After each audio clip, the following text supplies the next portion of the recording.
She's deaf. We can't raise a damaged child, my husband said about our newborn daughter. His mother yelled, "We should give her up for adoption. There's nothing you can do." I walked out that day and spent years learning sign language and searching for my baby everywhere. Everyone assumed I'd finally given up. But then one day, everything changed. The hospital reeked of antiseptic and broken promises, but nothing prepared me for the stench of betrayal and the 5-year nightmare that followed the birth of my daughter. They told me my newborn baby was damaged, and in that sterile room, a battle for her soul began, a fight that would rage for half a decade. I was holding her against my chest, just 3 days old, counting her tiny fingers, memorizing the curve of her perfect ears. My world had just shattered into 1,000 irreparable pieces. "Meredith, you need to be realistic about this situation," my husband Travis said, his back rigid, refusing to even look at our baby. Earlier that morning, the doctor delivered the news. Profound bilateral sensory neural hearing loss. Our daughter was deaf. I pressed my lips to her forehead, breathing in that sweet newborn scent. "She's perfect, Travis. She's our daughter." He finally turned, and the coldness in his eyes made me flinch. "She's damaged. How are we supposed to raise a child who can't hear? Do you have any idea what that means? The special schools, the medical bills, the constant doctor appointments." My voice cracked as I clutched her tighter. "She's 3 days old. She's not damaged. She just experiences the world differently." Suddenly, the door burst open. Travis's mother, Constance, swept in like a hurricane. She'd been in the waiting room, and apparently, Travis had already filled her in. Her face was flushed, her eyes wide with what I can only describe as disgust. "This is unacceptable," she announced, pointing at my baby like she was a defective piece of furniture. "Travis, I raised you better than this. You cannot saddle yourself with this burden. We need to give her up for adoption. There are facilities for these types of children." My arms tightened protectively around my daughter. "Constance," I said, my voice dangerously low. Her perfectly manicured eyebrows shot up. "Get out of this room. Now." Something primal had awakened in me, a fierce protective instinct I'd never felt before. Travis stepped forward, his jaw clenched. "Mom's right, Meredith. We need to consider all our options. There are families who specialize in special needs children, people who are equipped for this." I looked between them, these two people I thought I knew. Travis and I had been together for 6 years, married for 3. I'd loved him completely, trusted him with my whole heart. His mother had always been cold, controlling, but I tolerated her for his sake. "She's not an option to consider. She's our daughter." Constance actually laughed. "Your daughter? And what exactly do you plan to do? You can't even support yourself without Travis. You're a part-time bookkeeper at a dental office. You think you can handle a deaf child alone? There's nothing you can do for her that an adoptive family couldn't do better." The nurse, who had been monitoring my vitals, cleared her throat awkwardly.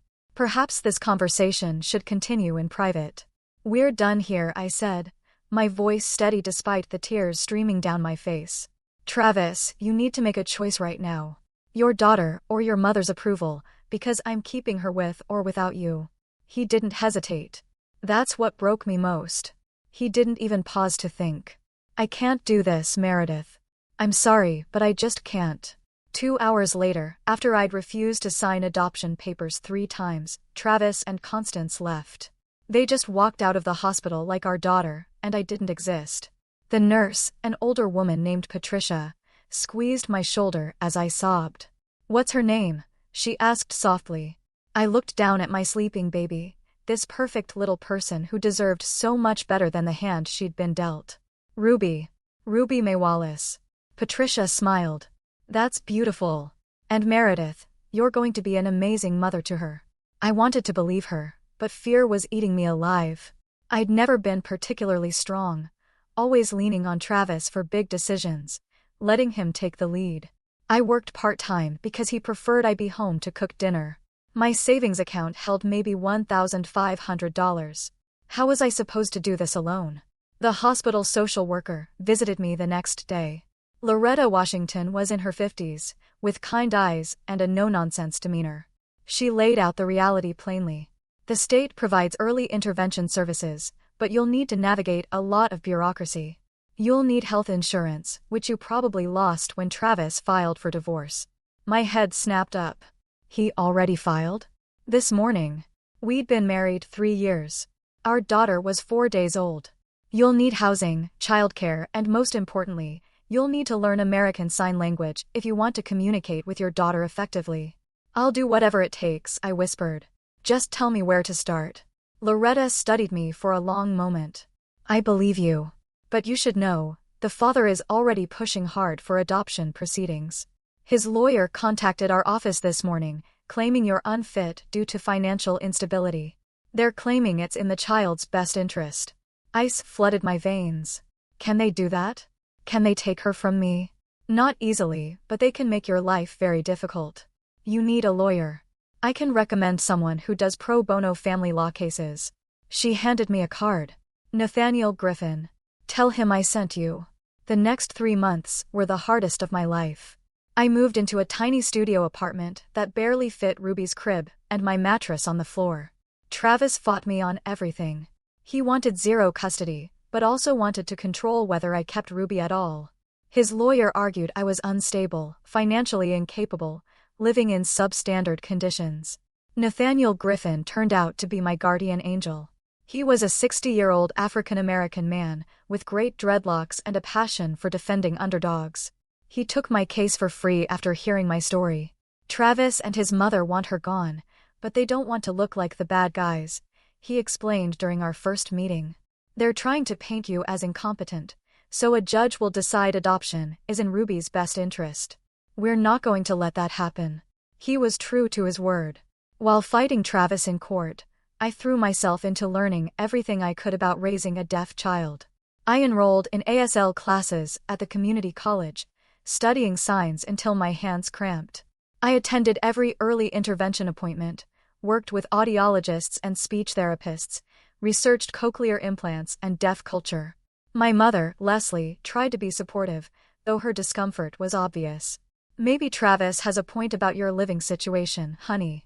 That apartment is so small. My father, Glenn, was more direct. You're being stubborn.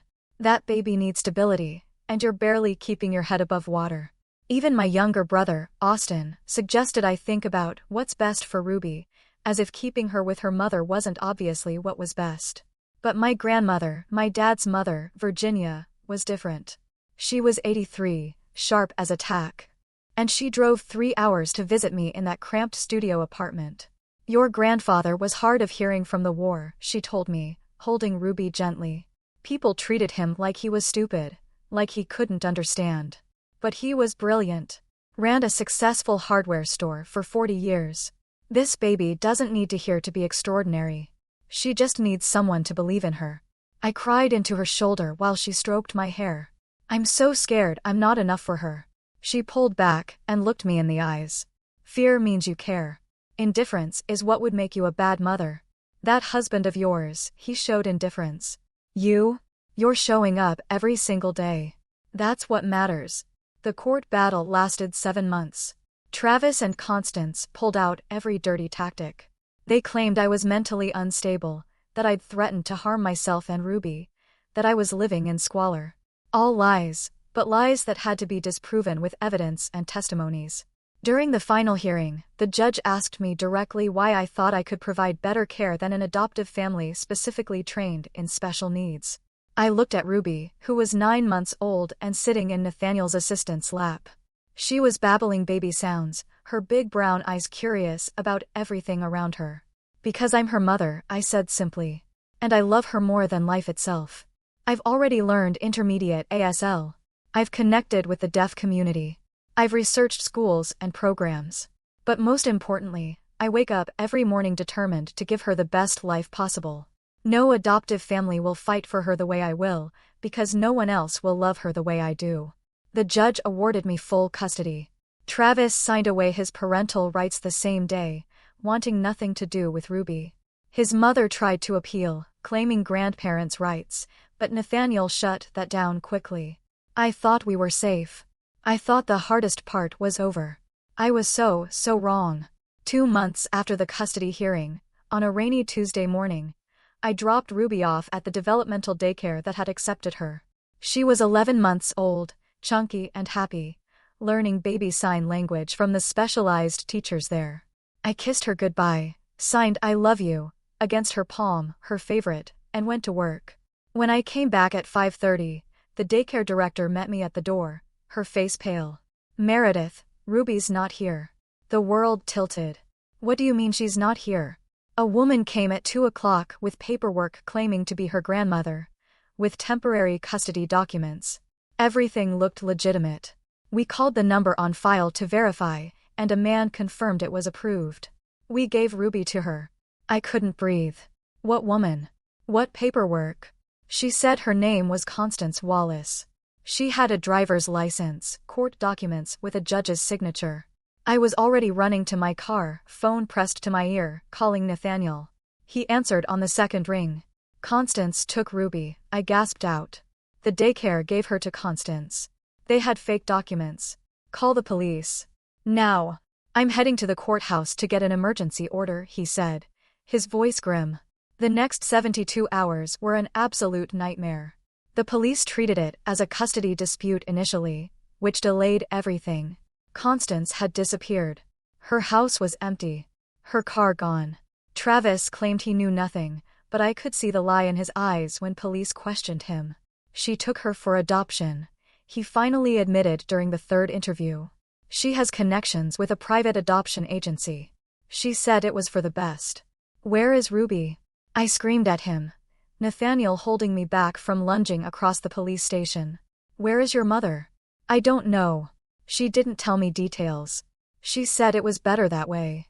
Private adoption agencies, I learned, operated in murky legal waters. Some legitimate, some serving as fronts for buying and selling babies to desperate couples.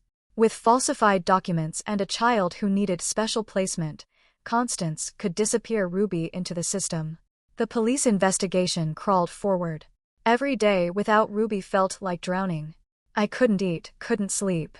My milk still came in, I'd been nursing her until recently, and the physical pain matched my emotional agony. Nathaniel worked around the clock, filing emergency motions, contacting every adoption agency in 3 states. He hired a private investigator named Frank Delgado, a retired FBI agent who specialized in parental abduction cases. "These private placements move fast," Frank explained. "If Constance has connections, Ruby could already be with an adoptive family who thinks everything is legitimate. We need to move faster." My mother visited me during this time, found me on the floor of my apartment, staring at Ruby's empty crib. "Sweetheart, you need to eat something." "My baby is gone," I whispered. "Someone has my baby, and I don't know if they know how to sign to her. She won't understand why I'm not there. She'll think I abandoned her." My mother's eyes filled with tears. "We're going to find her. I promise you." But weeks turned into months. Frank traced Constance to a motel in Pennsylvania, but she'd left days before they arrived. Travis, under police pressure, admitted his mother had mentioned something about a family in Vermont, but the lead went nowhere. 6 months after Ruby disappeared, the investigation stalled. The FBI was involved, but without concrete evidence of which agency Constance used or where Ruby ended up, they had limited resources. Travis and Constance were arrested for kidnapping and falsifying documents. Constance remained silent, her lawyer arguing she believed she was acting in Ruby's best interest. Travis got 3 years probation. Constance got 18 months in minimum security prison and served 9. But Ruby was still gone. Nathaniel sat me down in his office 1 year after she vanished. I'd aged a decade in those 12 months. I was 32, but looked 50. "Meredith, I think it's time we consider expanding the search differently." Frank's contacts suggest Ruby was placed through an underground network that specializes in special needs adoptions. These families are often told the birth parents are deceased or unfit. They believe they're saving these children. So what do? We flood the deaf community with her information. We connect with organizations, schools, therapy centers. Someone will have seen her. Deaf children with her specific medical profile aren't common. Someone knows something. I spent the next 4 years doing exactly that. I became obsessed. I joined every deaf community group online and in person. I attended conferences, workshops, school events. I volunteered at deaf schools in 5 different states, always watching, searching. I improved my ASL until I was fluent, earning interpreter certification. I worked for deaf organizations, becoming embedded in the community. I showed Ruby's picture to everyone I met. My family thought I'd lost my mind. You need to move on, my father said after the 3rd year. This isn't healthy. She's alive, I snapped. I know she's alive. I'm her mother. I would feel it if she was gone. My mother worried about my mental state. Friends from before Ruby's birth had drifted away. I had no social life, no interest beyond finding my daughter. Every penny I earned went to investigators, to traveling to possible sightings, to printing flyers, and maintaining websites. The search consumed me in ways I couldn't have predicted. I created a database of every deaf child enrolled in early intervention programs across 12 states, cross-referencing ages and physical descriptions. Frank helped me access adoption records through legal channels, but so many private placements left no paper trail. I took a job at a deaf advocacy nonprofit in Chicago during year 2 of the search. The pay was terrible, but it gave me access to networks I couldn't reach otherwise. I met parents of deaf children, therapists, educators. I showed Ruby's photo to everyone, explained my situation, until my hands ached from signing. Some people were sympathetic, others looked at me like I was unhinged. One woman at a deaf community picnic actually told me, "Maybe she's better off where she is. You seem obsessed." I wanted to scream at her that of course I was obsessed. Someone had stolen my child. But I'd learned to keep my emotions contained around strangers. Breaking down publicly only made people doubt my stability, which could hurt my case if Ruby was ever found. The false leads were the worst part. Someone would call saying they'd seen a deaf toddler who looked like Ruby's picture at a grocery store in Michigan.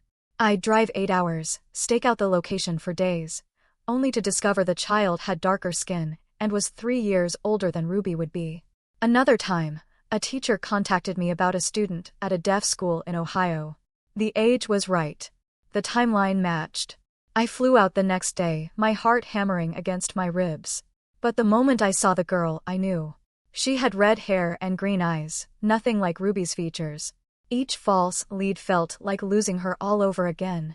My apartment became a command center. One wall was covered in maps with pins marking possible sightings adoption agencies Constance might have used, deaf schools and programs. Another wall held Ruby's progression photos. What she looked like at birth, computer-generated images of what she might look like at 2, 3, 4 years old. I barely slept. When I did, nightmares plagued me. Ruby crying for me, unable to understand why I'd abandoned her. Ruby being mistreated by people who didn't know how to communicate with her. Ruby forgetting my face entirely. Nathaniel checked on me regularly, worried I was spiraling. "Meredith, you need to take care of yourself. You're no good to Ruby if you collapse from exhaustion." But how could I rest when my daughter was out there somewhere? During year 3, I hit my lowest point. I'd spent every dollar I had on the search. My credit cards were maxed out. I was living on ramen and working 3 jobs. The nonprofit position, weekend interpreting gigs, and overnight data entry work I could do from home. My brother Austin came to visit and was horrified by the state of my apartment. "Sis, this is insane. Look at yourself. You've lost 30 pounds. You look sick. Ruby wouldn't want this for you." "Ruby is 2 years old," I snapped. "She doesn't want anything except her mother who was stolen from her." He left upset, and we didn't speak for 6 months after that. The only person who truly understood was a woman I met at a support group for parents of missing children. Her name was Monica, and her son had been taken by her ex-husband 7 years earlier in a custody dispute. She'd eventually found him in Mexico, but it took 5 years and nearly destroyed her.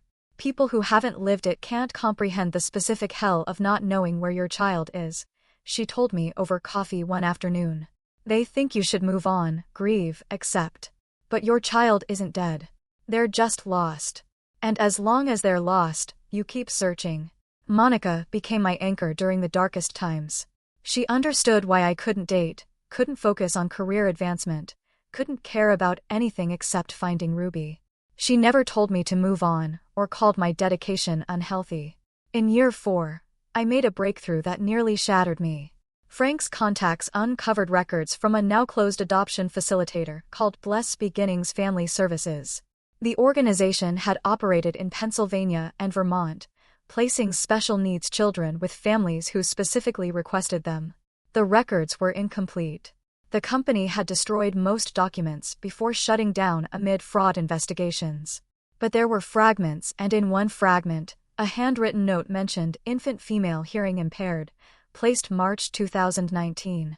The timing matched perfectly with when Ruby was taken. Frank and I tracked down the woman who had run Bless Beginnings, Judith Hammond, now 70 years old and living in a nursing home in Vermont. She'd had a stroke, and her memory was spotty, but she agreed to speak with me. I help children, she insisted, her words slightly slurred. Children who needed special homes. Parents who couldn't cope. Did you work with a woman named Constance Wallace? I showed her a photo. Judith's eyes flickered with recognition. Maybe. I worked with many people. She brought you a deaf baby. My baby, in February 2019. Please, if you remember anything about where that baby went. I placed many deaf children. There was a couple in Washington, both deaf themselves. They desperately wanted a deaf baby, so the child would grow up in deaf culture, not treated as disabled. She paused, struggling to remember. The woman's name started with B. Barbara? Beverly? Bethany? I whispered. Maybe. I don't remember. But they were good people. I made sure of that. Whatever people say about my business, I vetted families carefully. It was the first solid lead in 4 years. Washington State. A deaf couple, a woman whose name might start with B. Frank immediately began searching deaf community organizations in Washington. The deaf community there was large but tight-knit. Someone would know this couple. It took 8 more months of networking, attending events, building relationships before Diana White contacted me. 8 months of hope and terror warring inside me constantly. I'd almost given up dozens of times during those years. Late at night, exhausted and broke and alone. I'd think maybe everyone was right. Maybe I should accept that Ruby was gone, try to build a new life. But then I'd see a little girl with curly hair at the grocery store. Or I'd wake from a dream where Ruby was calling for me, and the determination would surge back fiercer than before. Travis remarried during this time.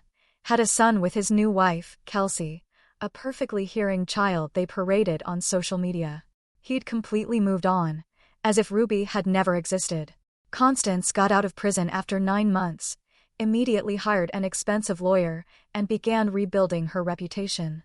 She gave interviews claiming she'd made a difficult decision out of love, painting herself as the victim of a vindictive ex-daughter-in-law. I stopped following the news about them. They didn't matter. Only Ruby mattered.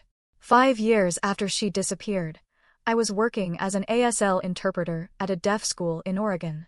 I'd moved there 6 months earlier following a lead that went nowhere, but stayed because the deaf community was strong, and I felt closer to Ruby somehow. It was a Tuesday morning, sunny and warm.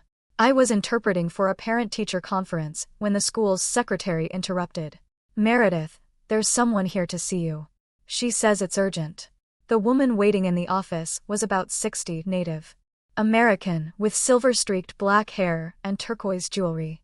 Her name was Diana White, and she was a social worker for the deaf community. "I've been following your search for 5 years, she said without preamble. "I have information about your daughter." My legs nearly gave out. "You've seen her?" "I believe so. There's a family in Washington State, about 3 hours from here. They adopted a deaf girl 5 years ago through a private agency. The timeline matches. The medical profile matches. They named her Grace. Can you take me to her?" Diana hesitated. "It's complicated. This family, the Thurstons, they believe the mother died in childbirth.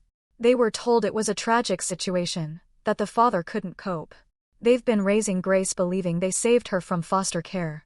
So they were lied to." "Yes. But that doesn't change the fact that she's my daughter." "I know.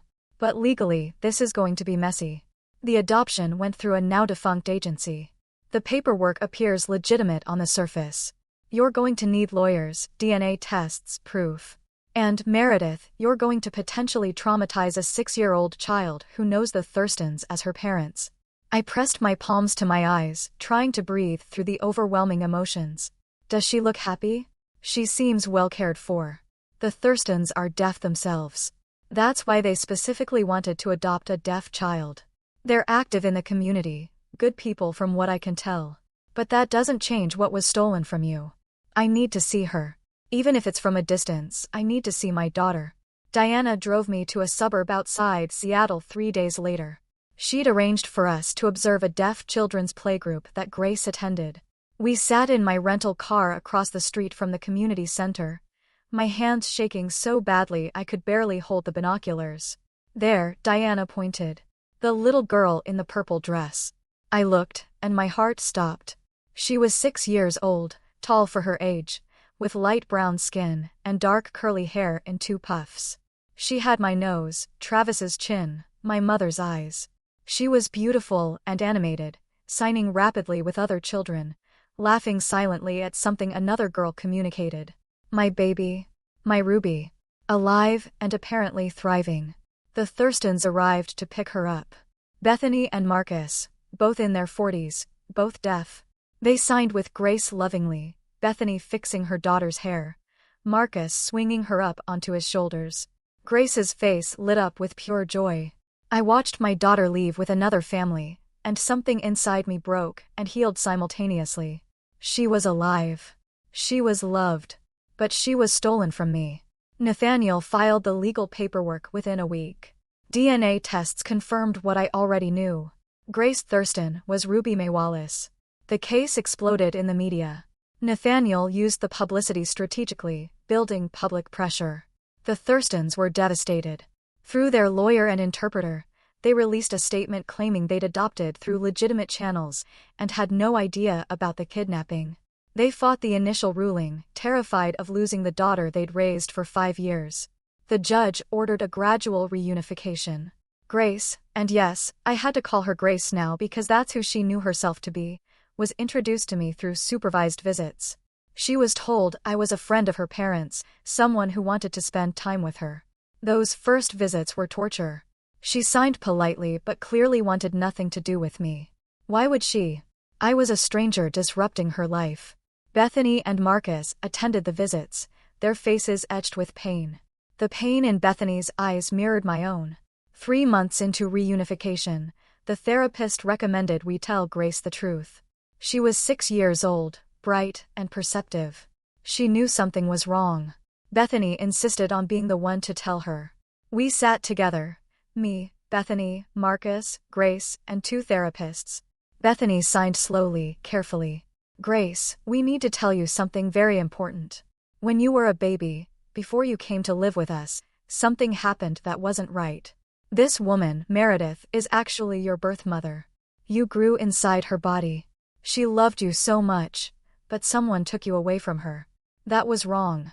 We didn't know this happened. We thought your birth mother had died. Grace's face crumpled.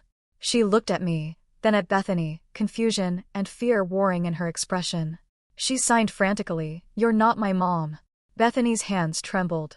"I've been your mom for 5 years. I love you so, so much. But Meredith is your mother too.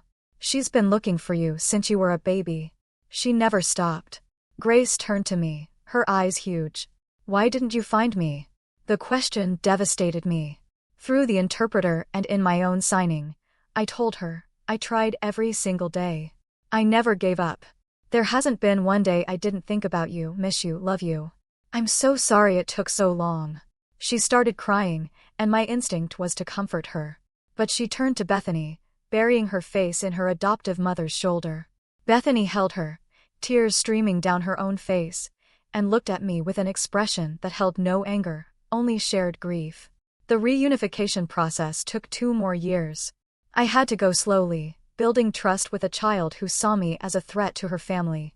Therapy, supervised visits, overnight stays, weekend trips. Grace was 8 years old before she could spend a week with me without crying for Bethany every night. Those 2 years tested every ounce of patience I possessed.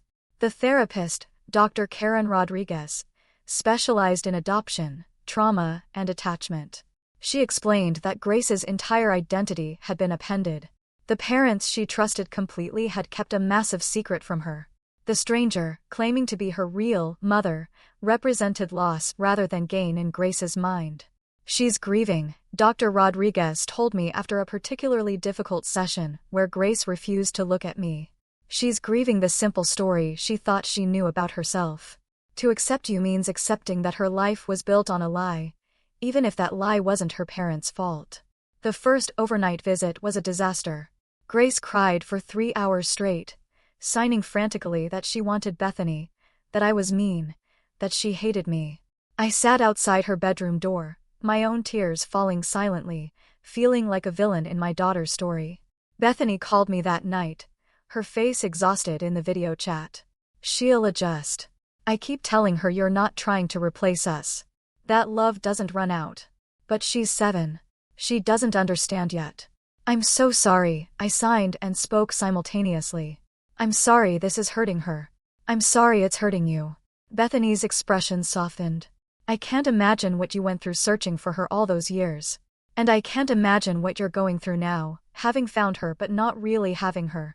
This situation is cruel to everyone except the people who caused it."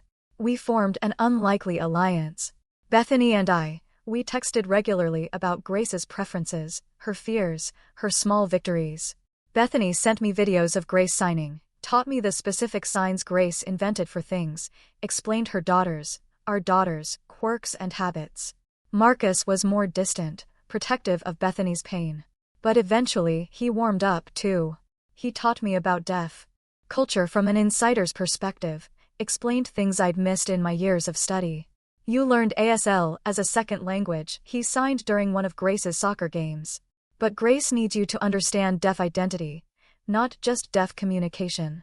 He recommended books, introduced me to deaf adults who could mentor Grace, helped me understand the difference between being deaf, a medical condition, and being deaf, a cultural identity and source of pride. Slowly, painfully slowly, Grace began to thaw toward me. It started with small things. She'd show me a drawing without being prompted. She'd ask me to braid her hair. She'd tell me about something funny that happened at school. 8 months into reunification, she had a nightmare during a weekend visit. I heard her crying and went to her room, expecting her to push me away as usual. Instead, she reached for me, and I held her while she sobbed against my chest. "I dreamed someone took me again," she signed when she'd calmed down. "And nobody could find me this time. That won't happen, I promised. You're safe now. Both your families will always protect you." She looked up at me with those eyes that were so like my mother's. "Do you promise you won't leave?" My heart cracked open. "I will never, ever leave you. I searched for you for 5 years. I'll spend the rest of my life making sure you know you're loved." After that night, something shifted. Grace started calling me by a name she'd invented, a sign that combined mother and searcher. It wasn't mom yet, but it was something. The legal process for finalizing custody was complex. Travis's parental rights had been terminated, but the Thurstons' adoption had been based on fraudulent information. Technically, it could be voided entirely, but doing so would traumatize Grace further and punish the Thurstons for crimes they didn't commit. The judge, a woman named Catherine Brennan, had dealt with unusual custody cases before but admitted ours was unprecedented. During the final hearing, she addressed Grace directly through an interpreter. "Grace, I know this has been very hard for you. The adults in your life are trying to make the best decisions for your future. What would make you feel safest and happiest?" Grace, now 8 years old and more confident than she'd been a year ago, signed clearly. "I want to live with both families. I don't want to choose. They both love me. Is that allowed?" Judge Brennan smiled. "Yes, sweetheart. That's allowed." The custody arrangement she crafted was unconventional, but comprehensive. I had primary physical custody during the school year since I'd moved to Washington to be near Grace. Grace spent every other weekend with the Thurstons, plus extended time during summer and all major holidays. Both families had equal decision-making authority on major issues like education and healthcare. This arrangement requires an extraordinary level of cooperation, Judge Brennan warned us during the final ruling. "The moment this becomes about the adults' needs instead of Grace's well-being, I'll revisit custody. Do you all understand?" We understood, And somehow, impossibly, we made it work. The first year of the official arrangement was rocky. Grace played us against each other sometimes, as children do. She'd tell Bethany I was too strict, then tell me Bethany let her stay up late. We had to learn to communicate openly, verify stories, present a united front. Holidays were complicated. Whose traditions did we follow? Grace had spent 5 Christmases with the Thurstons, learning their family customs. I wanted to create new traditions with her, but didn't want to erase her history. We compromised constantly. Christmas Eve with one family, Christmas Day with the other, alternating years. Birthdays celebrated twice, once with each family. Spring break split down the middle. My parents struggled to understand the arrangement. "So, you have custody, but she's gone half the time," my mother asked, confused. "She's building a relationship with me while maintaining the relationship with the parents who raised her," I explained. "It's not ideal, but it's what Grace needs." My father was more blunt. "Those people stole 5 years with your daughter. Why are you being so generous?" "They didn't steal anything. They were lied to. And they gave Grace something I couldn't have given her. They gave her deaf parents who raised her in deaf culture, who made her proud of who she is instead of seeing her deafness as something to fix." It was true. If I'd raised Ruby from birth, would I have done as well as the Thurstons? I'd have loved her fiercely, yes. But I was hearing. I'd have always been an outsider to a fundamental part of her identity. The Thurstons gave her something I never could. The experience of having parents who shared her deafness, who navigated the world the same way she did. That realization helped me accept the shared custody with less bitterness. Yes, they'd had years with her that should have been mine. But those years hadn't been wasted. Grace had thrived.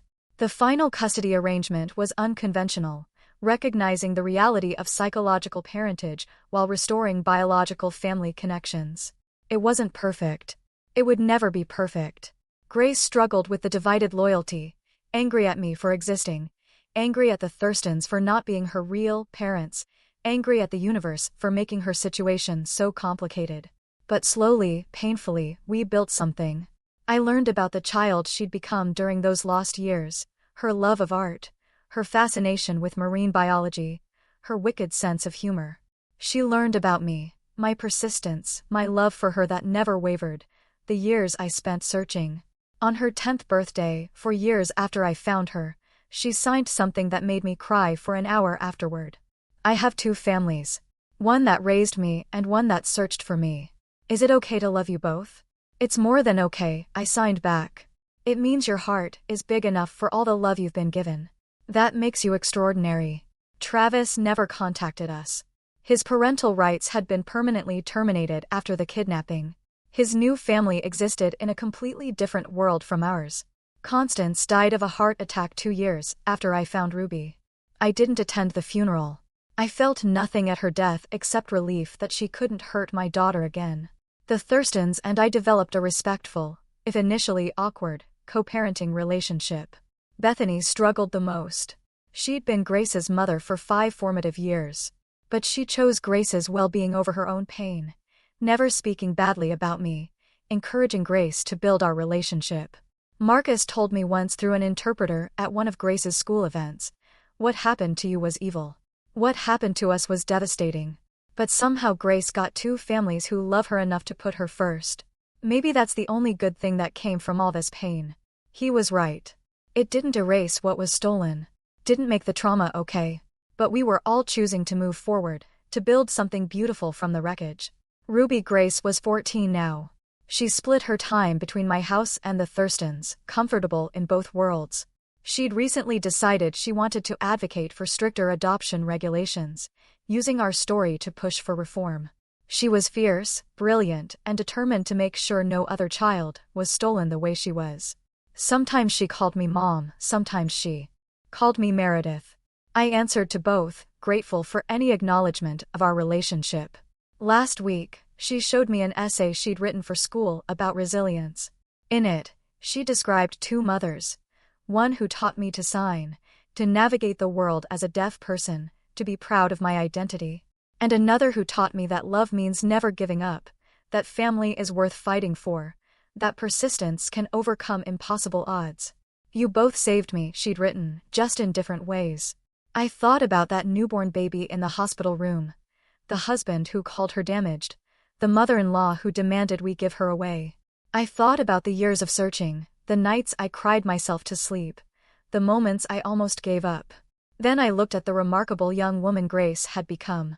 Proud, strong, unapologetically herself. Travis and Constance thought deafness made her less than. They were so catastrophically wrong. Grace's deafness was simply one part of who she was. And she'd grown up in a deaf family that celebrated, rather than pitted, her, that gave her language and community and pride. The revenge I'd fantasized about during those dark years, seeing Travis and Constance punished, making them suffer as I had suffered, ultimately felt empty. The real triumph was this: Grace thrived. Despite everything, despite the trauma and upheaval and impossible choices, she was okay. More than okay. Travis lived with the knowledge that he'd thrown away his daughter like trash, that she'd become extraordinary without him. Constance died knowing she destroyed lives for nothing, that the child she called damaged was actually perfect. And me? I got my daughter back. Different than I'd imagined, complicated and messy and shared, but back nonetheless. Some nights, Grace still crawled into bed with me after nightmares about being separated again. I hold her, signing against her back in the dark. I found you. I'll always find you. You're never alone. She'd sign back, I know, Mom. I know. That word, Mom, still made my heart soar every single time. The story could have ended in so many terrible ways, but it ended with Grace, loved by multiple families, confident in her identity, advocating for others, living the full and beautiful life she deserved from the moment she was born. They tried to throw her away because she was different. Instead, she became the center of a complicated, imperfect, but fiercely loving family constellation that refused to let her go. Sometimes justice looks like prison sentences and legal consequences. Sometimes it looks like a 14-year-old girl signing "I love you" to two different mothers and meaning it with her whole heart both times. I'd spent 5 years searching. I'll spend the rest of my life making up for the 5 years we lost. And Grace, brilliant and resilient and wholly herself, would spend her life proving that the only damaged thing about our story was the people who thought she was broken in the first place.